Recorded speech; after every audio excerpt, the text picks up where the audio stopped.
Hey everybody, it's Sadie here. Welcome back to my channel. So for today's video, I chose to do a fan art.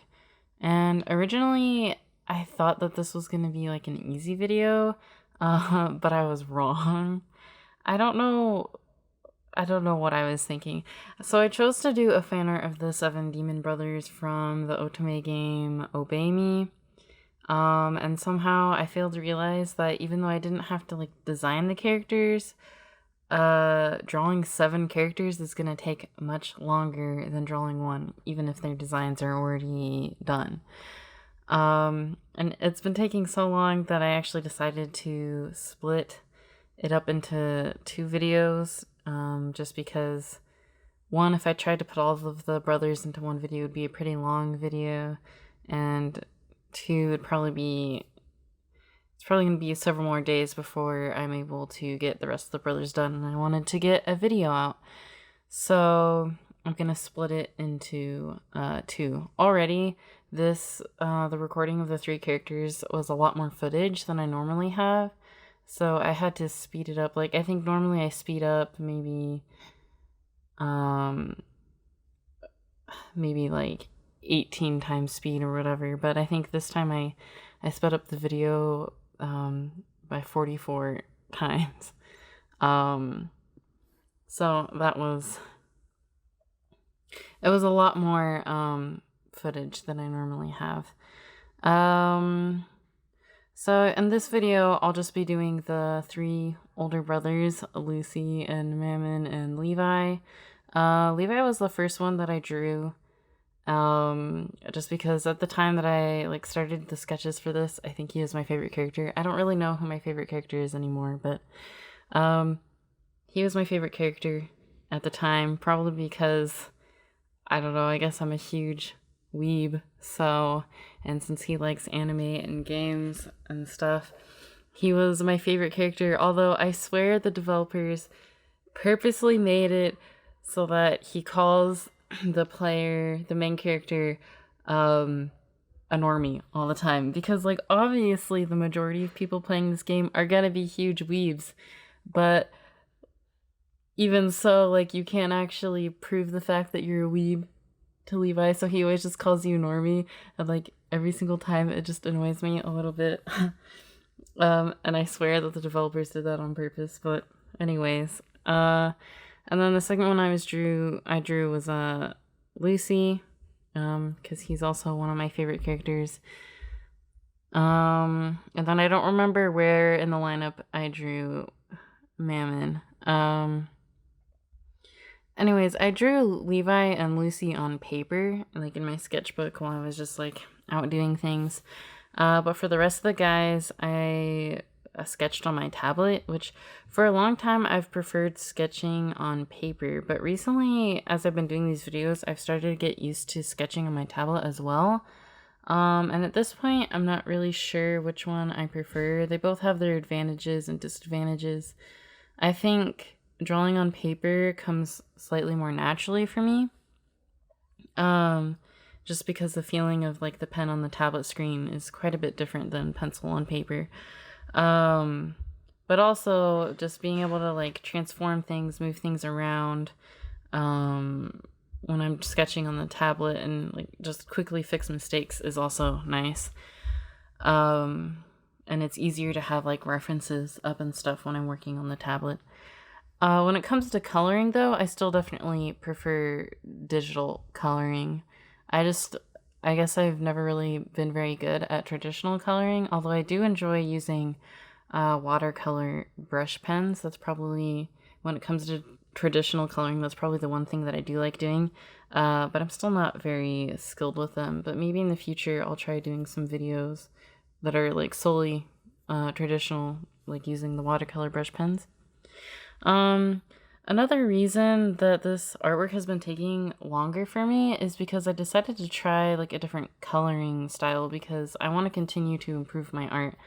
And I thought that since it was a fan art and it was going to be an easier video, it would be the perfect time to try a new coloring style. But that was wrong, as I already talked about. Anyways, I want to continue to improve my art and get better, but it's also scary trying something out like that's new for the first time when it's being recorded for a YouTube video. So I was really nervous when it came to trying like this new coloring style. The main differences are in the hair and the eyes. I also want to try and improve my skin coloring, but when it comes to chibi, since chibis are so simplified, especially when it comes to coloring the skin, there just wasn't much for me to do in this one to change up my coloring style. So I kept the skin pretty simple, but the hair and the eyes are definitely different from what I was doing before. And actually, doing the eyes for Luci was not that hard, simply because the two colors in his eyes are red and black. And so going from red to black was pretty simple. But the other characters, since all these characters have like two colors, two tones in their eyes, going like between the blue and the yellow for Mammon and the orange and purple for Levi, that was pretty difficult. Probably because they're like complementary colors, or something. I don't know. Just trying to do the coloring style that I was doing with those colors, it was pretty difficult to get right, and it was my first time trying this like new style of coloring for the eyes. So I don't think I have enough like experience with it to be able to do the two different tones efficiently. And I don't know. I guess I'll see how it will go when I color the rest of the guys. And then the hair was also pretty difficult. Luci's was actually also pretty easy, similar to his eyes. Even though black hair is usually kind of difficult to color, it was pretty simple, and the highlights were easy to do because of his hairstyle. But then when it came to Mammon's, who has white hair is also one of the other most difficult colors to do, and I don't know, I just kept trying over and over again. I wasn't really happy with it. And then same with Levi's, I had to keep trying a couple different things until I came up with something that I was at least moderately happy with. My sister says she actually likes the hair coloring way better than my old style, so I guess that's a good thing, but for me, I'm not really sure if I like it yet. I think I'm going to continue to try new styles and different things until I'm able to find something that I'm comfortable with and enjoy doing, like something that can become my own style, but I'm definitely not there yet. I also want to improve my drawing. After doing my Garden Witch video, I can see that I've improved a lot from where I was like several years ago, but I still want to continue to get better. I still look at my work and see the other people that I look up to, and I'm not quite where I want to be yet.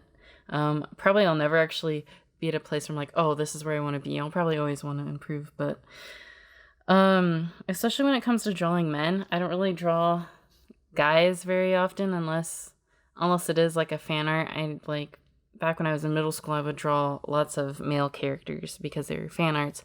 But when it comes to my own designs, I don't really do male characters that much. Cade, I think, is the first male character of my own design that I've done in a while. Like, I think the last one before that, I was only like 14 at the time, and now I'm 20, so like 6 years. So yeah, I want to try and get better at drawing guy characters, especially when it comes to the eyes. I feel like it's a bit lacking, just because with female eyes, it's kind of a bit easier because you have all the eyelashes that you put on that make it like pretty and stuff, but then you can't just take those away necessarily and have a male eye. There's some other things that you kind of have to perfect for the male eye, which I haven't really learned how to do yet, so I want to try and improve that.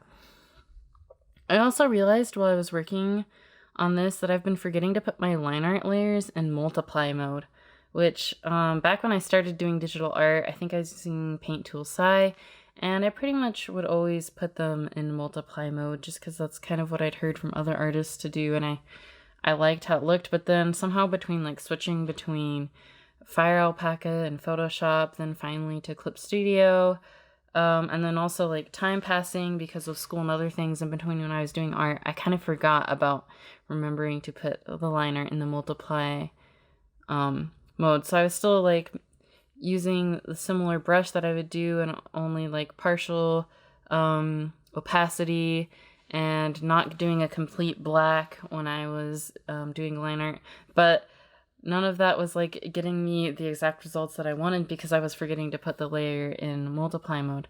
So I remembered to do that for this piece, and I definitely like what the multiply mode does. So I'm gonna try and do that a bit more. If you don't know, like multiply, it kind of, I don't know exactly how to explain it, but if your line art isn't black, and also if it has a bit of transparency, when you put that line art in a multiply mode, it'll then kind of take on the colors of that are beneath it from the other layers. Like it multiplies your color onto the other colors, I guess. And so that way, like, all the line art kind of smooths itself in, or like fits in better with the rest of the art piece rather than being the stark black, which some people like the stark black. That's part of their style, but I like how the multiply mode looks. I'm gonna try and work with it more now that I kind of remembered about it. Like I think I'm gonna start trying to do line arts that are even lighter than the ones that I do now, and maybe slightly more transparent, so that there will be even more of that multiply effect on there. And then I realized that in Clip Studio Paint, which I don't know if this actually exists in other programs, but in Clip Studio Paint you have like all your blending modes that you can switch for layers, but you can also put those blending modes onto the brushes that you're using, which I didn't know about and actually came in really handy. Like when I wanted to use color dodge, instead of having to make a whole new layer to do color dodge, I could just change my airbrush into color dodge blending mode when I wanted to do small details like in the eyes. Instead of having to make a whole new layer just to do a couple small details, you can just change the brush blending mode, which is super useful. And I think that's really all I have to say for this video. The next video should be the part 2 of this one, when I'll be doing the rest of the brothers, the younger 4. So look forward to that.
Okay, so that's the end of the video. If you liked it, please consider subscribing and liking, and I will see you guys in the next one. Hope you have a nice day. Bye!